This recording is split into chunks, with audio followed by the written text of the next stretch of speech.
અમારી સમ્રાટ સમાચાર ચેનલ સબસ્ક્રાઇબ કરો, લાઇક કરો, કોમેન્ટ કરો અને જોતા રહો પળે પળના દરેક પ્રકારના સમાચારો।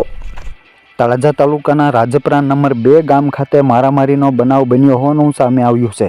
આ બનાવની વિગત એવા પ્રકારની છે કે તળાજા તાલુકાના રાજપરા નંબર 2 ગામ ખાતે કોઈપણ અગમ્ય કારણોસર મારામારીનો બનાવ બન્યો હતો, જેમાં 5 જેટલા વ્યક્તિઓને નાની મોટી ઈજાઓ થતાં તમામ વ્યક્તિઓને 108 એમ્બ્યુલન્સ મારફતે તળાજાની સરકારી હોસ્પિટલ ખસેડવામાં આવ્યા હતા। 5 જેટલા વ્યક્તિઓએ હુમલો કર્યો હોવાના ગંભીર આક્ષેપો કરવામાં આવ્યા છે। બનાવની તળાજા પોલીસ મથક ખાતે પણ જાણ કરવામાં આવી હતી। જો કે આ બનાવમાં કેટલું સત્ય છે એ તો પોલીસ તપાસ બાદ જ જાણવા મળશે।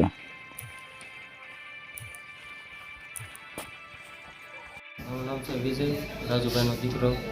અમે સ્ટેશન ઉતરથી ગામમાં આવતા હતા, દુકાને માહોલે ઊભા રહ્યા હતા। 3 જણા એમને 3-4 જણા મારવા મળ્યા। એકનું નામ હતું ગોપાલને મૂકો અને દામો। એ 3ના નામ આવડે, બીજા નામ આવડતા નથી। એ ડાયરેક્ટ આવીને મારવા મળ્યા।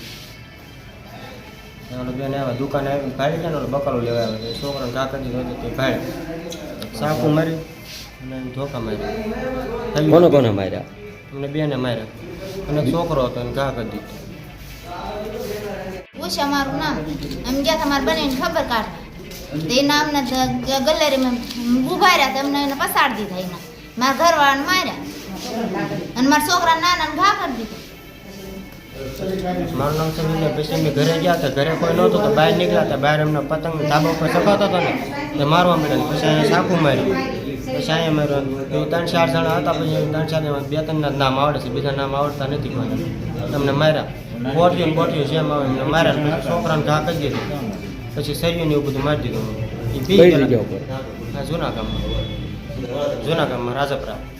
મારવામાં ગોપાલભાઈ ધુડાભાઈ અને મુકેશભાઈ, એના બાપા નામ હતું ધુડાભાઈ અને દામો। એ 3 જણા નામ આવડે છે, બીજા નામ ના આવડે। હતા 7-8 જણા હતા, એમને માર્યા।